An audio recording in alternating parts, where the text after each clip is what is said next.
कौन सा है? और मीटर सेतु किसके सिद्धांत पर आधारित है? व्हाइटस्टोन से। देखो यहाँ पे बना व्हाइटस्टोन, बना ना व्हाइटस्टोन, ये मीटर सेतु आपका। इसमें कितने प्रतिरोध होते हैं? 4। कितने होते हैं? 4 होते हैं। इसको जान के चलिएगा।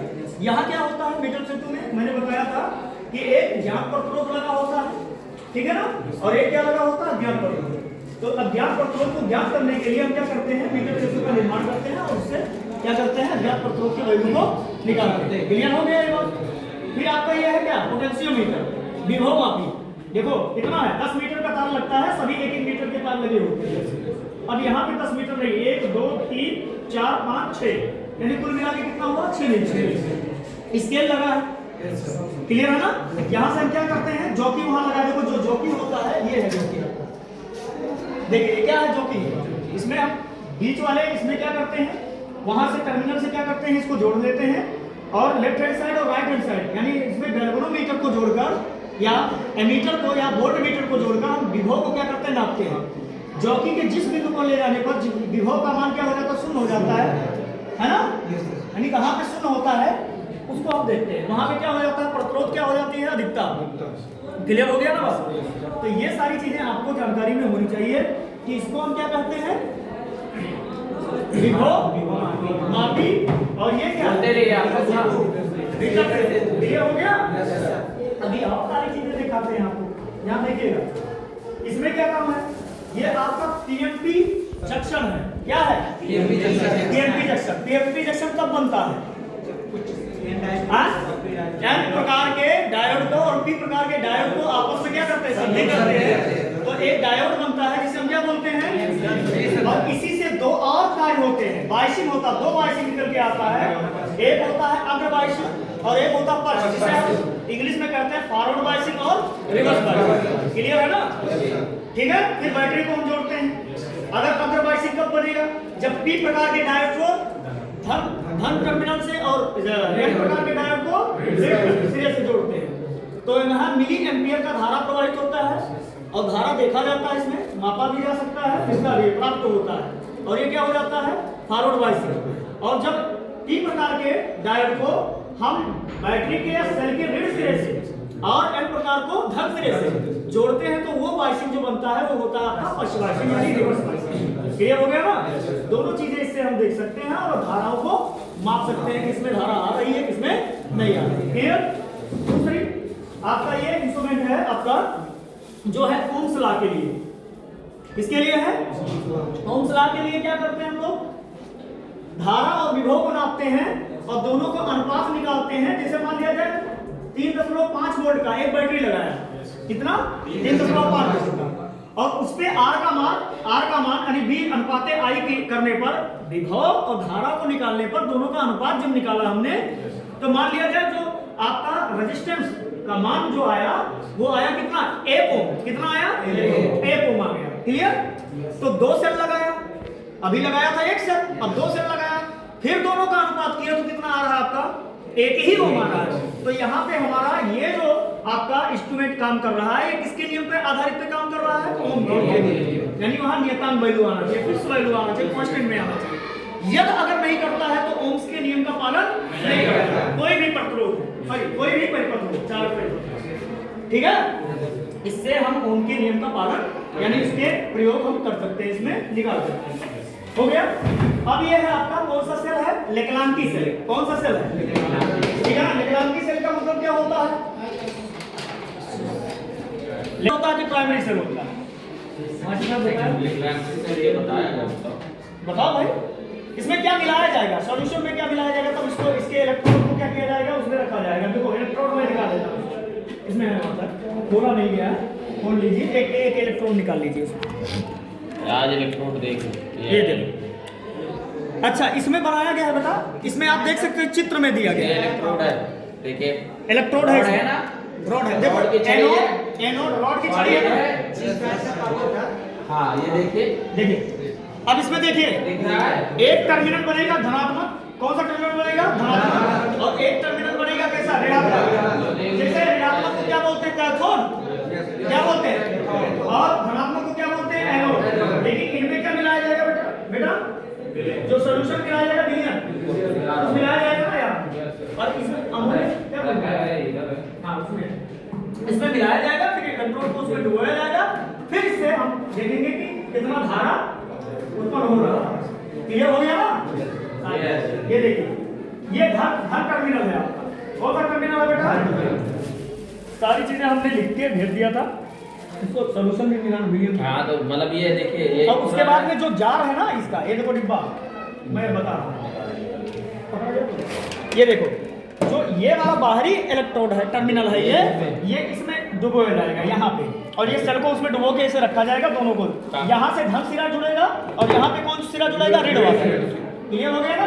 बिल्कुल बॉक्स में भी बना दे, बॉक्स में भी बना, उसको देख भी सकते हैं। क्लियर है ना? तो एक सेल बन जाएगा, ऐसा बन जाएगा। क्लियर भी एकदम दिख रहा है, क्लियर में रखा जाएगा, ठीक है। तो ये जैसे पूछेगा क्या है? पूछेगा ये कि लेग्रांकी सेल का उपयोग कहाँ किया जाता है, या इसको बनाया कैसे जाएगा, इसमें मिलाया क्या जाएगा, तब इसको डुबोया जाएगा। तो ये सब चीजें अभी मात्रा बता देंगे, वो सारी चीजें हो जाएगी। बता दीजिए क्या इसको मिलाया, घोल क्या मिलाया जाएगा? हाँ, अमोनियम सल्फेट। हाँ क्लियर, ठीक है। मास्टर साहब बताओ तो ठीक है। अब ये कौन सा यंत्र कहा जाता है इसमें? क्या है? माइक्रोस्कोप का काम क्या होता है? सूक्ष्म से सूक्ष्म क्या करते हैं, क्या करते हैं, बड़े करके देख सकते हैं इसके जरिए से, ठीक है ना? इसे हम क्या बोलते हैं? माइक्रोस्कोप। अच्छा, एक होता है आपका क्या? दूरदर्शी यंत्र, इसे क्या बोलते हैं? माइक्रो और माइक्रो में क्या होता है? अंतर होता है? हाँ? इसे क्या बोलते हैं? माइक्रो। सुनो, इसे क्या बोलते हैं? माइक्रो। और जो बड़े को छोटे में करता है उसे क्या बोलते हैं? माइक्रो। तो एक होता है दूरदर्शी यंत्र और एक होता है सूक्ष्मदर्शी। सुनो, छोटे को बड़ा करना नहीं होता है, जो बहुत अपने से दूर है वस्तु उसको पास देखना, उसको पास देखना, यानी उसके प्रतिबिंब बहुत समीप बनाता हो, तो उस यंत्र को हम क्या कहते हैं? दूरदर्शी यंत्र। कौन सा यंत्र? दूरदर्शी यंत्र। क्लियर हो गया ना? और जो बहुत सूक्ष्म करता है, बहुत छोटा करता है, उसको बड़े में देख लेना, उसको क्या बोलते हैं? सूक्ष्मदर्शी। क्लियर है ना? छोटे को बड़े में देखने का यंत्र को हम कहते हैं माइक्रोस्कोप, है ना? सूक्ष्मदर्शी यंत्र हिंदी में कहा। और जो बहुत दूर है, जैसे पृथ्वी से देख रहे हैं चंद्रमा को और बड़े में देखना है, तो इसको क्या, कौन सा उपयोग करेंगे? दूरदर्शी यंत्र। कौन सा? दूरदर्शी। ये हो गया, ये सारी है ना? तो ये कौन सा स्कोप है? माइक्रोस्कोप। और ये कौन सा है? ये कौन सा है? Compound microscope. क्या है? Compound microscope. हाँ, चलो अभी बताते हैं। कंपाउंड का मतलब दोनों हो गए, हो गया सर। एक उपकरण, एक इंस्ट्रूमेंट, 2 और 3 और 1 4 1 5 हो गया यहाँ तक। देखते रहिए। ये आपका क्या है बेटा? प्रिज्म है। हाँ, वही तो लेजर लाइट जो अरे आप लोग आते हो जो मारने वाला, उससे भी काम हो सकता है, ठीक है ना? ऐसे भी देख सकते हो बेटा। यहाँ देखो, यहाँ पे देखो, हम यहीं पे दिखा देते हैं भैया। हाँ, मोबाइल अपने वाले से दिखा दीजिए। देखिए अभी देखिए, यहाँ देखिए, सारी चीजें यहीं पे कर दे रहे हैं, तो इससे थोड़ा परेशान की है। अगर आपको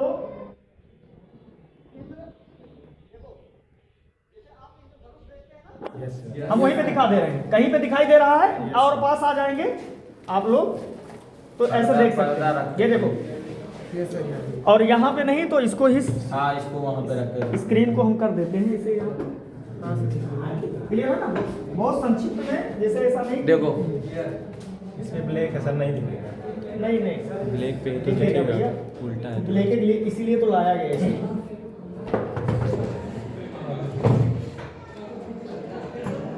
इसमें क्या हो रहा है? प्रिज्म में जो हो रहा है प्रकाश का क्या हो रहा है? अपवर्तन हो रहा है बेटा। अरे यहाँ नहीं बन रहा है, यहाँ छोटा में बनेगा, ठीक है ना? इसमें कितने कलर होते हैं? 7। जैसे हम शॉर्टकट में पढ़ते क्या है? क्या पढ़ते हैं? विंडोज। अच्छा, सबसे ज्यादा विचलन कोण किसका कम होता है? लाल का। किसका कम होता है? सबसे अधिक किसका होता है? बैगनी का। अच्छा, जिसका विचलन कोण बेटा कम होता है उसका तरंगदैर्घ्य वेवलेंथ क्या होता है? ज्यादा होता है। लाल का ज्यादा होता है, बैगनी का। क्लियर हो गया ना? यहाँ ये घटना जो घटित हो रही है वर्ण विक्षेपण कहते हैं। इसे क्या कहते हैं? हाँ? प्रकाश या श्वेत प्रकाश का विक्षेपण, है ना। कहा गया है इसमें कि जब कोई प्रकाश की श्वेत प्रकाश की किरणें किसी प्रिज्म से होकर गुजरती हैं यानी अपवर्तित होती हैं तो बाहर निर्गत प्रकाश की किरणें 7 रंगों में क्या हो जाती है? विभक्त हो जाती है। जिसके द्वारा क्या बनता है? एक पैटर्न बनता है। पैटर्न क्या बोलते हैं? पैटर्न। और वो 7 रंगों में बनता है जिसे हम स्पेक्ट्रम कहते हैं। और इसी घटना को हम क्या कहते हैं? वर्ण क्या कहते हैं? तो ये सारी चीजें मैं बता रहा हूँ। फिर आपका आता है इसमें लेंस है। कौन सा लेंस है? अभी स्पर्श करेंगे तब जो अंदर से धंसा हो और बाहर से क्या हो? मोटा, तो उसे हम क्या कौन सा लेंस कहते हैं? उत्तल नहीं, अवतल। कौन सा लेंस? अवतल लेंस। क्लियर है ना? ऐसे और लेंस के बारे में जानो। ये है आपका समतल दर्पण। कौन सा दर्पण? जिससे हम चेहरा और देखते हैं, ठीक है ना। अच्छा, चेहरा क्यों दिखाई देता है दर्पण में? क्योंकि एक तरफ इसके कलई किया। ये देखो कढ़ाई की गई है। अच्छा, यहाँ पे प्रकाश जो आता है वो क्या होता है? रिफ्लेक्स हो जाता है। सॉरी, क्या हो जाता है? परावर्तन। क्या हो जाता है? परावर्तन। हम इंग्लिश में बोलते हैं क्या हो जाता है? परावर्तित। अच्छा, जब परावर्तित होता है जिसके कारण हमारा क्या बन जाता है? यहाँ पे प्रतिबिंब बन जाता है। अच्छा, प्रतिबिंब जो दर्पण पे बनता है वो कैसा बनता है? उल्टा। कैसा बनता है? जब भी आपने देखा होगा दर्पण पे तो आपका राइट हैंड साइड कहाँ दिखाई देता होगा? लेफ्ट में। और लेफ्ट हैंड साइड कहाँ दिखाई देता होगा? क्लियर है ना? सिनाए कि पैरों ऊपर बन जाएगा नीचे, ऐसा नहीं। मतलब ये आपका जो शोल्डर होता है ये उल्टा हो जाएगा। क्लियर है ना? ये क्या है? ये क्या है? आयताकार है। इसे स्लैब बोलते हैं। क्या बोलते हैं? है ना? समतल क्या होता है? समतल दर्पण। और ये कैसा होता है? पारदर्शी। कैसा होता है? पारदर्शी का मतलब जहां से प्रकाश 100% अपवर्तित तो हो जाए या होकर गुजर जाए वह वस्तुएं कैसी होती है? पारदर्शी। ओके, क्लियर हो गया? ये हमारा क्या है? कौन सा इंस्ट्रूमेंट है? एमीटर। एमीटर का काम क्या होता है? धारा को नापने का। न्यूनतम रूप से कि अधिकतम रूप से? अधिकतम रूप से नापना होगा ना। जब अधिक से अधिक धारा को हम नापते हैं तो हम किस यंत्र का उपयोग करते हैं? उस यंत्र का नाम होता है एमीटर। क्लियर हो गया? एमीटर। एमीटर को किसी भी परिपथ में यानी चालक तार में, जैसे ये परिपथ बोला जाता है लेकिन वास्तव में कहा क्या जाता है? तार। अच्छा, तार में किस प्रकार किस क्रम में इसको संयोजित किया जाता है? संयोजित कुछ होता है जोड़ना। जब शब्द बोलेंगे तो यहाँ समझ जाना जोड़ना। इंग्लिश में बोलते हैं कॉम्बिनेशन। क्या बोलते हैं इसको? ये हो रहा ना भैया? क्या? कॉम्बिनेशन। किस क्रम में करेंगे? जैसे यहाँ हमें धारा नापना है कि बल्ब में कितना धारा जा रहा है इस परिपथ में, तो किस क्रम में जोड़ेंगे? श्रेणी क्रम में। किस क्रम में? श्रेणी क्रम में। सदैव एमीटर को श्रेणी क्रम में जोड़ा जाता है। क्लियर है? धारा को नापने के लिए। अब आपका आता भैया गैलीलियो नहीं, ऐसे गलत बोलोगे। गैल्वेनोमीटर। क्या बोलते हैं इसको? हाँ, गैल्वेनोमीटर। ऐसा नहीं ना बोल पाओ तो यहाँ पे क्या बोलना है आपको? धारा मापी। क्या बोलना है इसको? धारा मापी। कई नाम से हम बता रहे हैं। क्या बोलते हैं इसको? धारा मापी। इसका उपयोग कब किया जाता है? ये भी तो धारा नापने में काम किया जाता है। निम्न धारा। ये धारा नापने के लिए निम्न धारा यानी तात्कालिक समय के लिए, छोटे समय के लिए, कम से कम समय के लिए कम से कम धारा को नापने का काम करता है ना। इसका पूरा बैलेंस जो होता है यानी इसका जो नुकीला जो तीर लगा होता है या रॉड होता है इसके अंदर बनाने धारा बताने का, वो कहाँ होता है? बीच में होता है। बीच में क्यों होता है? धारा 2 डायरेक्शन में प्रवाहित हो सकती है। एक तो लेफ्ट से और एक राइट से लेफ्ट। हम इसका सबसे ज्यादा जो उपयोग करते हैं बेटा वो कहाँ करते हैं? एक तो मीटर सेतु में, दूसरा कहाँ? दिघोमा क्या? White stone. क्लियर हो गया ना? क्योंकि वहां पे न्यूनतम धारा आती है जिससे हमें ये पता चल सके कि बीच में जो परिपथ जोड़ा गया है उनमें धाराएं कितना प्रवाहित। समझ गया ना? अगर लेफ्ट से राइट जाएंगी तो आपकी सुई कहाँ भागेगा? लेफ्ट से राइट। और अगर राइट से लेफ्ट में धारा जा रही इस इंस्ट्रूमेंट में तो ये बताएगा सुई राइट टू लेफ्ट। इसीलिए यहाँ पे जो धारा का मान दिया जाता है बीचों बीच में, वो क्या दिया जाता है? 0। क्या दिया जाता है? 0। क्लियर है ना? इतना जानो कि इसको भी हम धारा नापते हैं, लेकिन न्यूनतम धारा नापने के टाइम में इसको उपयोग करते हैं। अच्छा, तीसरा आता है आपका वोल्ट मीटर। क्या आता है? Volt meter. इसको काम में कहाँ लिया जाता है?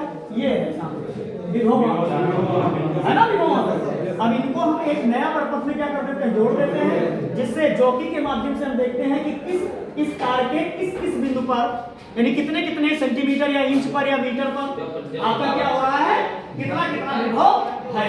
जैसे राइट टू कहाँ जाएंगे? लेफ्ट, तो इसमें भी आपका विभव बताएगा। अब गैल्वेनोमीटर भी लगा देंगे तो धारा भी बताएगा, राइट टू लेफ्ट। क्लियर है ना? जैसे दोनों जोड़ लेंगे अगर इसमें, तो हम क्या हो जाएगा, क्या पता हो जाएगा? एक तो वोल्ट पता हो जाएगा, इसमें कितना वोल्ट आ रहा है। दूसरा इसमें ये पता बताएगा कि जैसे हम राइट से कहाँ जा रहे हैं? लेफ्ट, तो ये सुई कहाँ जाएगा? राइट से लेफ्ट जाएगा और बताएगा इतना धारा है। अब बेटा इस जॉकी को उपयोग करते हुए जैसे हम आगे बढ़ेंगे, जैसे हमारा कहने का मतलब एक ही प्रैक्टिस एक दिन सीखो, अच्छे से सीखो, ठीक है? प्रैक्टिस नहीं करो। क्या देखो, जैसे ये जॉकी का मैंने क्लास में भी बताया जॉकी कैसा होता है, मैंने कहा था पेन जैसा होता है। यहाँ पे एक आपका कौन सा जुड़ेगा? लाल वाला, है ना, तार लाल वाला जो मेन तार होता है। उसके बाद में आप क्या करेंगे? इसको ऐसे ऐसे तार के प्रत्येक बिंदु पे क्या करेंगे? स्पर्श कराएंगे। ये जॉकी जहाँ जाके स्पर्श करेगा, मान लीजिए मिडिल में गया, तो वहां पे क्या हो जाएगा? यहाँ गैल्वेनोमीटर पे सुई आके 0 पे खड़ी हो जाएगी, यानी धारा बिल्कुल यहाँ पे नहीं आएगी। तब आपका पूरा जो धारा होगा या वोल्ट होगा या विभव होगा, वो लेफ्ट हैंड साइड और राइट हैंड साइड में क्या होगा? बराबर होगा। क्या होगा? बराबर। यानी उस समय क्या होगा? संतुलित अवस्था में, साम्य अवस्था। क्लियर होगा ना? तो ये सारी चीजें जानकारी हम जब कराएंगे और आगे, अब तो समय ना, लेकिन बता दी था आपका कि कब जानकारी आपने रहोगे तब तो काम होगा। बहुत सारी चीजें आपको ये तो निकाला जाता है। हाँ, ये क्या है? ये बेट, मतलब ये है ना, इसमें स्प्रिंग बैलेंस के लिए क्या किया जाता है? इसको मापते हैं इसको, मतलब एक बात कितने का है, जैसे यहाँ लिखा है इसमें से निकाल लिया जाए, मान लो एक निकाल लिया जाए तो कितना बचता है? तो कितना बचता है? रीडिंग उसको नापना है, बताना है कि कितने कितने बेड का है, वो लिखना होता है। हाँ? अरे इसी इसको निकालेंगे नहीं हम। वेटिंग मशीन है, वेटिंग मशीन है, 150। जैसे इसको मैं ऐड कर रहा था, हाँ, जैसे मान लो इस पे ऐड कर, मतलब ये काम नहीं कर रहा अभी नहीं, इसको बढ़ जाएगा तो देखिए बढ़ जाएगा। देखो बढ़ा कितना गया? उसको एक एक पॉइंट को मापना है। वहाँ जो बनाया ना बार, कितना बढ़ रहा है, लाइन मेजरमेंट आएगा। इसको कैसे किया जाएगा? सबसे पहली बात ये दीवार पे लगाया जाएगा, कहीं लगा भी नहीं। हाँ चलो इसी को निकालो तो भैया, एक कैसे लगाना बताएगा रीडिंग। अब इस पे एकदम रीडिंग सही आनी चाहिए, मतलब पॉइंट का। अब देखिए पॉइंट का भी डिफरेंस आ गया, देखो ध्यान से, पॉइंट का भी 200 के, मतलब 200 से भी डिफरेंस आ गया थोड़ा, क्योंकि वहाँ स्पर्श कर रहा है, वहाँ स्पर्श कर रहा है, तो इसका भी वेट इसने मेजर किया। समझ रहे हो? ये नहीं कि मतलब ऐसे यहाँ अब यहाँ से करने पे, यहाँ पे करने के एकदम एक्यूरेसी के साथ आ रहा था। देखिए यहाँ पे, अच्छा वहाँ का हो गया बेटा, एरर आई है, त्रुटि आई है, त्रुटि आई है। हाँ सही है। तो यहाँ देख लीजिएगा, इसको क्या करते हैं, जैसे आपने देखा होगा कि जो चूड़ी कसते हैं ना, उसमें क्या नाम है, पिस्टन उस्टन का ले जाते हो ना, उसमें भी ये चूड़ी निकालने के लिए उसका सीसी वाला जो बांध करते हो, 25 सीसी का है, उसके लिए या धागा बांध के उसको निकाला जाता है, इसका वैल्यू। अब ये 11 का है, उसके ज़्यादा नहीं है, थोड़ा बहुत ये जानिए, पूछेंगे कि इसका काम मतलब ये क्या है, इसको कहते क्या है, तो इसको बोलेंगे स्क्रू ड्राइवर। क्या है? क्या है ये? समझ गए ना बात? ये तो बताओ मैंने से। ये टाइमर है बट अभी इस समय काम नहीं कर रहा है, लेकिन ये बता सकते हो टाइमर है, टाइमर है काम। इसमें जैसे जैसे इसको भरते, जैसे पहले की घड़ी आती नहीं थी वो चाबी भरने वाली, सेम वही है कि एक बार आपने उसको भरा चाबी को, तो कितना टाइम पर वो जाके सुई फिर विराम अवस्था दिया, फिर दोबारा किसी ने और भरा, वो जितना उसमें स्पीड में आयतन होते जाएगा, उतना उसमें तनाव आएगा, उतना ज्यादा उसको सुई की घड़ी की, इसके टाइमर की सुई को क्या करेगा, रोटेट करेगा। क्लियर हो जाएगा?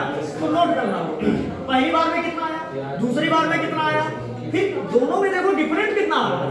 भरा तो उतना है, जैसे एक बार राउंड लिया, दूसरे बार राउंड लिया, तीसरे बार राउंड लिया, तो सुई 4 बार लगाया चक्कर, ठीक है ना, दोबारा किया, फिर 3 बार बैठा, तो आपकी सुई बार कितना लगा रही रही है, 3 बार नहीं, 4 बार नहीं, 2.5 बार लगा रही है। इसका मतलब उसमें फिर कैलकुलेट करके माइनस माइनस करके कितना अंतर बता रही है वो टाइमर का अंतर मालूम हो जाएगा। क्लियर है ना? ये क्या हो गया आपका, बताएंगे ना? ये देखो बार मैग्नेट, क्या भैया? देखो चुंबक खरीदा कहते हो, क्षण चुंबक कहा जाता है हिंदी में, और इंग्लिश में कहा जाता है बार मैग्नेट। इनके कितने ध्रुव होते हैं? 2 ध्रुव। इनका काम क्या होता है? जितने भी चालक पदार्थ होते हैं या लौह पदार्थ होते हैं उनको अपने तरफ क्या करता है? आकर्षित करता है। क्लियर? अच्छा आगे देखिए, फिर बात ये होती है इनके कितने ध्रुव होते हैं? 2। एक तो नॉर्थ होता है और एक क्या होता है? साउथ। नॉर्थ का मतलब उत्तरी ध्रुव, साउथ का मतलब दक्षिणी ध्रुव। अब इसमें ये पूछेंगे कि नॉर्थ और साउथ पोल का मतलब क्या होता है, मतलब यहाँ से क्रिया क्या होती है, कार्य क्या करता है? तो यहाँ आपको ये बोलना है कि नॉर्थ ध्रुव से आपका चुंबकीय क्षेत्र निकलता है। बताया ना? क्लास में बताया होगा नॉर्थ ध्रुव से क्या होता है? चुंबकीय क्षेत्र निकलता है और साउथ में जाके क्या हो जाता है? समाहित हो जाता है। क्या हो जाता है? समाहित हो जाता है। क्लियर हो गया ना? फिर पूछेंगे यहाँ पे कि बार मैग्नेट में यदि नॉर्थ से निकला चुंबकीय क्षेत्र साउथ में आके समाहित हुआ, क्लियर? तो इन दोनों ध्रुव के बीच में चुंबकीय क्षेत्र किस डायरेक्शन में चलता है? इनके बीच में हाँ? साउथ से नॉर्थ, लेकिन बाहर में नॉर्थ से उल्टा रहता है। क्लियर हो गया? हाँ? अब दूसरा बात यहाँ पूछा जाएगा, एग्जाम में पूछेगा कि भाई एक बात बताइए, अगर विजातीय ध्रुव बार चुंबक के मिला विजातीय मतलब ये होंगे कि समान ध्रुव, जैसे साउथ यहाँ लिखा है, यहाँ लिखा है, क्या कर लेगा? यानी इन दोनों ध्रुवों के बीच में कौन सा बल लगेगा? और अगर दोनों ध्रुव सजातीय हो जाए तो इन दोनों के बीच में क्या लगेगा? प्रतिकर्षण बल। एक बोल लगा के दिखा, ये भागेगा ना? और आने का कहाँ कोशिश करेगा? ये नॉर्थ वाला जितने लेकर जाओगे भाग के कौन आएगा? नॉर्थ। दूसरा बात तीसरा बात ये कहेगा कि ध्रुवों के किसी भी बिंदु, मतलब एक मैग्नेट आपने ले लिया, किस बिंदु पर बार चुंबक के सबसे ज्यादा यानी सबसे प्रबल चुंबकीय क्षेत्र होता है, तो सबसे ज्यादा साउथ और नॉर्थ के ध्रुव पर, उनके बीच में चुंबकीय क्षेत्र क्या होते हैं? दुर्बल होते हैं। क्या होते हैं? एक चीज और समझो, जहां पे चुंबकीय क्षेत्र बहुत सघनता से रहेगी, उंगली मेरे देखो उंगली, जहां पे बहुत समीप होंगे चुंबकीय क्षेत्र, जैसे ये चुंबकीय क्षेत्र, दूसरा, तीसरा, चौथा, 4 हो गए, बहुत समीप है, वहां पे चुंबकीय क्षेत्र क्या होगा? प्रबल माने बहुत अधिक शक्ति। और जहां पे चुंबकीय क्षेत्र से बिखरे होंगे वहां पे हमारा चुंबकीय क्षेत्र का जो बल होगा वो क्या होगा? तो ऐसे आप अनुमान लगा सकते हैं। जैसे देखो हेड टू हेड मिलाया, पूरा क्या करता, अब ऐसे मैंने किया, यहाँ देखो बहुत पास ले गए, तभी कोई घटना नहीं हो रही है, कोई क्रिया नहीं हो रहा है, और पास ले गए, अब जाके बहुत समीप ले गए, हल्का फुल्का महसूस करा रहा है कि कुछ थोड़ा बहुत लग रहा है, लेकिन अगर हेड पे लगाओ तो या तो सेम टू सेम मिल गया तो प्रतिकर्षण, और विपरीत मिल गया तो आकर्षण तुरंत करता है क्रिया। क्या करता है? तुरंत करता है। क्लियर हो गई बात? अब आगे इसका भी